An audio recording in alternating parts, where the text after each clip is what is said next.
उत्तर प्रदेश में त्रिस्तरीय पंचायत चुनाव जल्द करवाने को लेकर पंचायत अधिकार संघ के पदाधिकारियों ने आज सूबे के डिप्टी सीएम ब्रजेश पाठक से मुलाकात की। मुलाकात के दौरान क्या कुछ खास रहा, क्या आश्वासन मिला, इन तमाम जानकारियों के लिए हमसे एक बार फिर फोन लाइन से जुड़ चुके हैं पंचायत अधिकार संघ के राष्ट्रीय अध्यक्ष संदीप पटेल जी। तो संदीप जी, एक बार फिर से स्वागत है आपका इंडिया की फोन लाइन से जुड़ने के लिए। ये जानकारी चाहेंगे कि आज पूर्व निर्धारित कार्यक्रम के अनुसार पंचायत अधिकार संघ के पदाधिकारी डिप्टी सीएम ब्रजेश पाठक से मिले हैं, क्या कुछ आश्वासन मिला है और क्या कुछ मांग की गई है? जी बहुत बहुत धन्यवाद भैया। और ये कह रहे हैं कि आज सुबह हमारे तीनों पदाधिकारियों ने ब्रजेश पाठक जी से बैठक की और जिसमें हमारे नीरज कुमार राष्ट्रीय महासचिव और अमन त्रिपाठी जी राष्ट्रीय कोषाध्यक्ष हैं और आनंद मिश्रा जी गोंडा से आते हैं। तो इन लोगों ने बैठक में तमाम चीजें सामने निकल कर आई। उन्होंने आश्वासन ये दिया है कि आपकी बात को माननीय मुख्यमंत्री योगी आदित्यनाथ तक पहुंचाई जा रही है और ओबीसी आयोग की रिपोर्ट के बिना पंचायत चुनाव डेली हो रहा था। उन्होंने आश्वासन दिया कि चुनाव की जो तैयारियां वो आज से और तेज कर दी जा रही हैं और प्रयास ये किया जा रहा है कि 2026 में ही पंचायत चुनाव संपन्न करा दिए जाएं। जी, आज की जो मुलाकात हुई है उसमें आपके जो पदाधिकारी गए थे संगठन के, उसमें उन्होंने बताया नहीं कि ओबीसी आयोग की जो रिपोर्ट है वो अगर देखी जाए तो उसमें काफी विलंब हो रहा है जिले का दौरा करने में। तो क्या कुछ कहा डिप्टी सीएम ब्रजेश पाठक जी ने?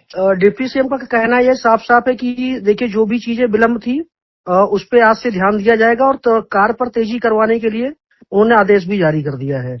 तो इसके लिए उन्होंने कहा क्या है, क्या किससे मुलाकात करेंगे? और आप लोगों का ये कहना था कि हमें लिखित आश्वासन चाहिए, तो लिखित आश्वासन तो आज मिला नहीं कोई। उन्होंने नेक्स्ट बैठक बनाई हो 25 तारीख की बनाई है कि तब तक के लिए ओबीसी आयोग की जो टीम अभी काम कर रही है जिले पर वो उनसे संपर्क करेंगे और इस ओबीसी आयोग की रिपोर्ट के लिए वो काम तेजी से करवा पाए। और लिखित में जो आश्वासन के लिए बोला गया है कि उन्होंने आज हमारी बातें माननीय मुख्यमंत्री आदित्यनाथ जी तक पहुंचा दी है और 25 तारीख को पुनः बैठक होगी जिसमें उन्होंने बोला कि हम लिखित में आश्वासन देने का पूरा प्रयास करेंगे। आपको क्या लगता है, क्योंकि अगर देखें तो एक दिन पहले जो डिप्टी सीएम है केशव प्रसाद मौर्य, उन्होंने कोटेदारों का जो सम्मेलन था उसमें तो साफ कह दिया था कि पंचायत चुनाव विधानसभा चुनाव के बाद होंगे, तो ये मुद्दा उनके सामने नहीं रखा गया, इस बयान के बारे में कोई बातचीत नहीं की गई।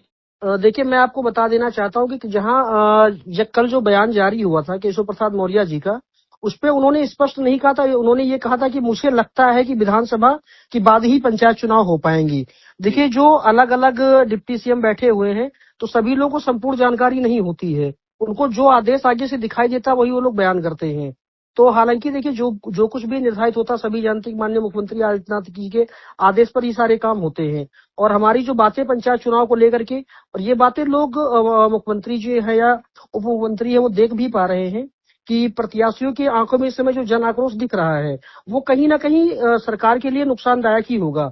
तो जो हम लोग की बातें आगे पहुंचा दी गई और पूरा उम्मीद है, पूरा विश्वास है कि हम लोग की बातें जरूर सुनी जाएंगी। संदीप जी, अच्छा क्या लगता है, क्योंकि आप लोग बराबर लड़ाई लड़ रहे हैं कि उत्तर प्रदेश में 2026 में ही पंचायत चुनाव हो जाएं, यानी कि विधानसभा चुनाव 2027 से पहले पंचायत चुनाव की प्रक्रिया संपन्न हो जाए, और हाईकोर्ट में जो है कल यानी 19 अगस्त को एक महत्वपूर्ण सुनवाई भी होनी है। तो आपको क्या लगता है कि क्या सरकार इस दिशा में कोई प्रयास करेगी कि पंचायत चुनाव 2026 में हो जाए इस मुलाकात के बाद? देखिए सर, आज जो ब्रजेश पाठक जी से बैठक हुई, इस बैठक के बाद में कहीं ना कहीं उम्मीदें तो लगती है कि पंचायत चुनाव जो है वो विधानसभा के पहले हो जाने चाहिए, क्योंकि उन्होंने जो बातें हमारे पदाधिकारियों ने उनको बिल्कुल स्पष्ट कही है कि कम से कम 58,600 कुछ ऐसे प्रत्याशी है जिनको प्रधान बनना ही है। इसमें जिला पंचायत और आपके बीडीसी की बात नहीं आती है। तो इन लोगों की आंखों में कहीं ना कहीं आक्रोश है और अगर पंचायत चुनाव लेट करके अगर सरकार कुछ हासिल करना चाहती है तो ये सरकार की कहीं ना कहीं गलती है, क्योंकि इससे नुकसान होगा, फायदा नहीं। क्योंकि अब जो मौजूदा प्रधान है उनके अंदर भी आक्रोश आने लगा है और वो लोग ये चुनाव की मांग करना उन लोगों ने चालू कर दी है। तो ये बात कहीं ना कहीं सरकार अब समझने लगी है और उनके आश्वासन के हिसाब से ऐसा बिल्कुल क्लियर है कि जो पंचायत चुनाव विधानसभा के पहले करा दिए जाएंगे। जी, एक अहम जानकारी ये चाहेंगे, आपने एक ऐलान किया था या इंडिया से बातचीत में भी एक दिन पहले ये बात कही थी कि अगर जो आज की बैठक है 18 तारीख को डिप्टी सीएम ब्रजेश पाठक से और 19 तारीख को कोर्ट से कोई आदेश नहीं आता तो फिर आप लोग फिर से धरना प्रदर्शन करेंगे, जिलों में जो है मोर्चा खोलेंगे, और यहां तक कि आपने कहा था कि सत्ता परिवर्तन एक अभियान है वो भी चलाएंगे। तो क्या उस पर भी आप लोग है जो अभी कायम है? देखिए, मैंने अभी आपको बताया कि 25 तारीख को उन्होंने अगली बैठक बताई है और ये भी बताया कि हम लिखित में आपको आश्वासन देने का प्रयास करेंगे। अगर 25 तारीख की बैठक में ऐसा कुछ भी नहीं होता है, ये आश्वासन केवल बातों से होंगी, तो 26 तारीख को पुनः हमारी पूरी टीम लखनऊ पहुंच रही है महाआंदोलन के लिए, जिसमें इस बार हम लोग विधानसभा का घेराव करेंगे और संपूर्ण तरीके से अपनी आवाज को उठाने का पूरा प्रयास करेंगे। और इसके बाद हम लोग फिर हर जिले के लिए निकलेगी हमारी टीम और सत्ता परिवर्तन अभियान चलाएगी। देखिए, मैंने कल भी बताया था, आज मैं फिर से आपको बता दूं कि जो भी चीजें संवैधानिक और लोकतांत्रिक होती हैं, अगर उनकी हत्या करके कोई चीज की जाएगी तो वो कहीं ना कहीं बर्दाश्त बिल्कुल नहीं की जाएगी। जी बिल्कुल। तो देखिए, पंचायत अधिकार संघ के राष्ट्रीय अध्यक्ष संदीप पटेल जी ने जानकारी दी है कि आज जो है संगठन के पदाधिकारियों ने डिप्टी सीएम ब्रजेश पाठक से मुलाकात की, जिसमें जो है नीरज कुमार राष्ट्रीय महासचिव, अमन त्रिपाठी कोषाध्यक्ष और आनंद कुमार मिश्रा जो पेशे से अधिवक्ता भी हैं और गोंडा जिले के रहने वाले हैं, उन्होंने मुलाकात की। और मुलाकात के दौरान बताया जा रहा है कि कहीं न कहीं ये सार्थक पहल रही, क्योंकि जब बातचीत की गई तो दिक्कतें बताई गई कि क्या क्या दिक्कतें हो रही हैं, पंचायत चुनाव लड़ने वाले प्रत्याशी जो हैं भावी, उनको क्या दिक्कतें आ रही हैं, और ये मांग उठाई गई कि सरकार लिखित आश्वासन दे, जिस पर जो है डिप्टी सीएम ब्रजेश पाठक ने कहा कि आपकी बात को सीएम योगी आदित्यनाथ तक पहुंचाया जाएगा और 25 तारीख अगली बैठक निर्धारित की गई है कि, और ये माना जा रहा है कि 25 तारीख को हो सकता है कि कोई लिखित आश्वासन भी सरकार की ओर से दिया जाए। और ये इंडिकेशन भी मिले हैं, जैसा कि संदीप पटेल ने बताया, कि कहीं ना कहीं पंचायत चुनाव 2026 में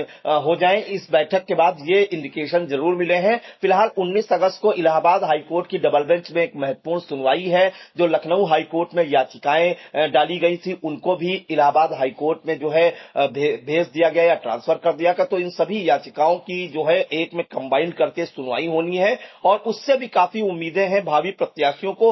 अब देखना होगा कि एक हफ्ते का समय है, डिप्टी सीएम ब्रजेश पाठक सरकार में बैठे जो मंत्री हैं या सीएम योगी आदित्यनाथ हैं, उनसे क्या वार्ता करते हैं। और सबसे बड़ी बात जो है, इसमें क्या 25 अगस्त को कोई लिखित आश्वासन मिलता है, और अगर लिखित आश्वासन नहीं मिला पंचायत चुनाव करवाने को लेकर या कोर्ट की तरफ से कोई आदेश नहीं आया, तो 26 अगस्त से एक बार फिर से भावी प्रत्याशी जो है लखनऊ में बड़ा महाआंदोलन करने जा रहे हैं, जिलों जिलों में निकलेंगे और सत्ता परिवर्तन जो है अभियान चलाएंगे। तो अब देखना होगा कि एक हफ्ते का समय है, 25 तारीख तक क्या सरकार की ओर से कोई लिखित आश्वासन मिलता है भावी प्रत्याशियों को उत्तर प्रदेश में त्रिस्तरीय पंचायत चुनाव करवाने को लेकर, और अगर नहीं मिलता है तो उसके बाद भावी प्रत्याशियों का अगला कदम क्या होगा, इस पर सभी की निगाहें लगी हुई हैं। तो महत्वपूर्ण जानकारी के लिए संदीप जी आपका बहुत बहुत धन्यवाद। खबर आपकी, नजर हमारी, देखते रहिए आई इंडिया।